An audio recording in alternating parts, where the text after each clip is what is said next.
how to play Roblox without stopping your music.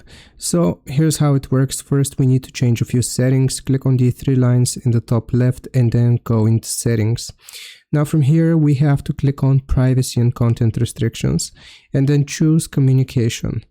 From within communication, click on party and party chat, and party voice chat, you need to set this to no one. Okay, now that we have changed this, we can go into our phone settings and use the search bar to search for Roblox.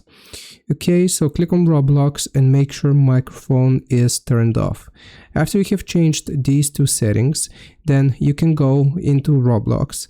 You will need to use headphones for this, so you can connect Bluetooth headphones, or you can also connect wired headphones, and then you will just scroll down and you should see your song in the top right, and if you click on play, if you have connected headphones, then this is going to play the song, and you can also use headphones directly to click on the play or pause button to play your song, and even if you have Roblox open, it is not gonna stop.